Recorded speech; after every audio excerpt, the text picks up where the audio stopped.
China যতটা না নিজে এটা অ্যারেঞ্জ করেছে বা এটার জন্য যতটুকু ক্রেডিট চায়নার, তার চেয়ে আমি বলবো যে এটা একটা ট্রিমেন্ডাস আমেরিকান ফুলিশনেস, যেটা রিওয়ার্ড করেছে চায়নাকে একদিকে। আমেরিকা তো তার শত্রু, যতই মুখে বন্ধুত্বের কথা বলুক না কেন, সেই শত্রুর ক্ষতি হচ্ছে, নাজেহাল হচ্ছে, আর্থিক লস হচ্ছে। চায়না কেন সেখানে এগিয়ে গিয়ে ইরানকে বলবে যে তোমরা যুদ্ধ বন্ধ করে দাও? আমেরিকা যেরকম মিডল ইস্টের ওয়ারে একদম বিপর্যস্ত বলা যায়, এবং বিভিন্ন রকম কথা কানাঘুষা ইন্টারনেটে ওপেন সোর্স ইন্টেলিজেন্সে শোনা গেছে যে যুদ্ধের সময় ট্রাম্প মানে জাস্ট বেক করতে বাকি রেখেছিলেন শি জিনপিংকে যে আপনি ইন্টারভিন করুন এবং একটা হরমুজটা খোলায় হেল্প করুন। চায়নার সাথে যে আমেরিকার ট্রেড রয়েছে ওকে। এবং ব্যবসা রয়েছে, এবং ভবিষ্যতে আমেরিকা চায়, ট্রাম্প চায় চায়নার সাথে একটা ভালো সম্পর্ক ডেভেলপ করতে। একদিকে আমরা দেখছিলাম প্রেসিডেন্ট গেলেন চায়না, রাজকীয় সংবর্ধনা পেলেন, লাল গালিচা পেলেন, তারপর পরে গেলেন পুতিন, এবং পুতিনকে সেম টু সেম ফ্রেমে তাকে স্বাগত জানানো হলো, সেম ফ্রেমে তাকে আলোচনায় নিয়ে যাওয়া হলো। মানে চায়না কি কি মেসেজ আসলে দিচ্ছে যে সবাই তার কাছে ছুটে যাচ্ছে, বিষয়টা এমন? কিংবা পুতিন, ট্রাম্প তার চেয়েও শি জিনপিং অনেক বেশি শক্তিশালী হিসেবে বিশ্বে আবির্ভূত হচ্ছেন, এমনটা কি মনে হচ্ছে? চায়না এখন যে পশ্চারিং গুলো করছে, যে আচরণগুলো করছে ডিপ্লোম্যাটিক্যালি, সেই ব্যাপারগুলোর জন্য আসলে চায়না যতটা না নিজে এটা অ্যারেঞ্জ করেছে বা এটার জন্য যতটুকু ক্রেডিট চায়নার, তার চেয়ে আমি বলবো যে এটা একটা ট্রিমেন্ডাস আমেরিকান ফুলিশনেস, যেটা রিওয়ার্ড করেছে চায়নাকে একদিকে। এবং এই ঘটনাটা যে ওভারআর্চিং বা ওভারঅল যে প্যাটার্নকে, গ্লোবালি যে প্যাটার্নকে রিভিল করছে, সেটা হচ্ছে যে আমরা গ্র্যাজুয়ালি একটা মাল্টাইপোলার ওয়ার্ল্ডের দিকে আগাচ্ছি। আপনি যদি একটু খেয়াল করেন, এখন থেকে 5 বছর আগে চায়নার অবস্থাটা কি ছিল পৃথিবীর মঞ্চে, ওই প্যান্ডেমিক এরার সময় যখন ট্রাম্প বারবার বলছিল যে এটা উহান ভাইরাস বা চায়না ভাইরাস, সেই সময় চায়না এক রকমের ডিপ্লোম্যাটিক প্যারায়া বা আইসোলেশনে ছিল, কেউ তাকে খুব বেশি একটা গা করতে চাচ্ছিল না। এবং সেই সময় শিনজিয়াং, হংকং প্রোটেস্ট, এই সমস্ত বিষয় নিয়ে ওয়েস্টার্ন মিডিয়াগুলোতে ইউরোপে এবং আমেরিকায় যেভাবে লেখালেখি হতো, এবং সবকিছু মিলিয়ে সেই সময় স্যাংশন ছিল চায়নার উপরে, মানে অনেক ইফেক্টিভলি এক্সপোর্ট কন্ট্রোল ছিল, ট্যারিফ ছিল, ট্রেড ওয়ার ছিল। সেই জায়গা থেকে এখন যে চায়নার অবস্থান, সেটা কিন্তু পুরোপুরি ভিন্ন।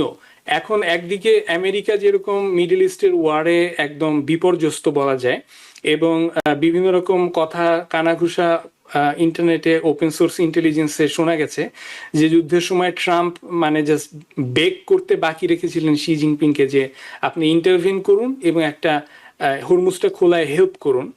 সেটা যেমন একদিকে সত্য, আরেকদিকে রাশিয়া নিজে বিপর্যস্ত ইউক্রেনের ওয়ারে, এবং রাশিয়া অনেকাংশে নির্ভরশীল চায়নার উপরে। চায়নার যে অল্টারনেটিভ ফাইন্যান্সিয়াল সিস্টেমগুলো আছে সেগুলো ব্যবহার করে ইউরোপিয়ান এবং আমেরিকান স্যাংশন থেকে মুক্ত থাকার জন্য, কারেন্সির জন্য, ব্রিক্স রিলেটেড অন্যান্য সহায়তার জন্য। তো এই সব কিছু মিলিয়ে চায়নার জন্য এটা একটা অন্যতম বেস্ট টাইম। এবং চায়না যেটা সিগন্যাল করতে চাচ্ছে সেটা হচ্ছে যে ইট টকস টু এভরিওয়ান, এবং এটা এই মাল্টাইপোলার যে নতুন এমার্জিং ওয়ার্ল্ড অর্ডার, সেটা একটা অন্যতম গুরুত্বপূর্ণ লিডার। এবং চায়নার যে ইকোনমিক এবং ডিপ্লোম্যাটিক পাওয়ার, সেটার কারণে সবাই মোটামুটি মানে বাধ্য চায়নার কাছে আসতে। চায়না অনেকেই অবিশ্বাস করে, মনে করে যে তারা তাদের স্বার্থ ছাড়া কোনো কিছু করে না। অনেকে আবার আস্থা রাখেন যে না, স্থিতিশীলতা আছে, তারা কোথাও যুদ্ধ করছে না, তাদের শক্তি আছে যুদ্ধ করার, তাদের শক্তি আছে তাইওয়ানকে দখল করার, তারা সেটি করছে না।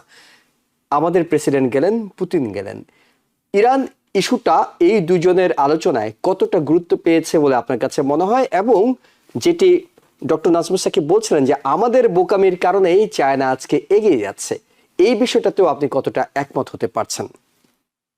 আমি বেশ একমত এটার সাথে, কারণ আমার কাছে যেটা মনে হয়েছে সে যে ঠিক এই সময় যুদ্ধের এই পর্যায়ে ইরানের সাথে এবং আমেরিকার ফরেন পলিসি এবং আমেরিকার স্ট্র্যাটেজিক যুদ্ধের যে প্ল্যান, ইসরায়েলের সাথে যে সম্পর্ক করে তারা ইরানকে দখল করার বা ইরানের তেলকে দখল করার চেষ্টা করছিল, এই পর্যায়ে তাকে প্রেসিডেন্ট ট্রাম্প চায়নায় যাওয়া উচিত হয়নি আমার কাছে যেটা মনে হয়। এটাই উনি যেটা ভেবেছিলেন, আমার কাছে যেটা মনে হয় সেটা হচ্ছে যে উনি চায়নাকে দিয়ে হয়তো ইরানকে সারেন্ডার করাবার একটা প্রচেষ্টা, একটা প্ল্যান বা একটা আইডিয়া তার পেছনে ছিল, মাথার পেছনে একটা স্ট্র্যাটেজিক প্ল্যান ছিল। মানে কেন ওটা করবে আমি চায়না? চায়না কি কতটুকু- বোকা? মানে চায়না কেন, মানে আমেরিকা তো তার শত্রু, যতই মুখে বন্ধুত্বের কথা বলুক না কেন, সেই শত্রুর ক্ষতি হচ্ছে, নাজেহাল হচ্ছে, আর্থিক লস হচ্ছে, চায়না কেন সেখানে এগিয়ে গিয়ে ইরানকে বলবে যে তোমরা যুদ্ধ বন্ধ করে দাও? সত্যি কথা, কিন্তু তবুও চায়নার সাথে যে আমেরিকার ট্রেড রয়েছে ওকে। এবং ব্যবসা রয়েছে, এবং ভবিষ্যতে আমেরিকা চায়, ট্রাম্প চায় চায়নার সাথে একটা ভালো সম্পর্ক ডেভেলপ করতে। ওকে। এখন ট্রেড থ্রুতে এবং তার ব্যবসা থ্রুতে উনি নিজেই বিজনেসম্যান, উনি বিজনেস স্ট্র্যাটেজি সবসময় ব্যবহার করেন যে কোনো পলিটিক্যাল, সোশ্যাল, কালচারাল সিচুয়েশনে।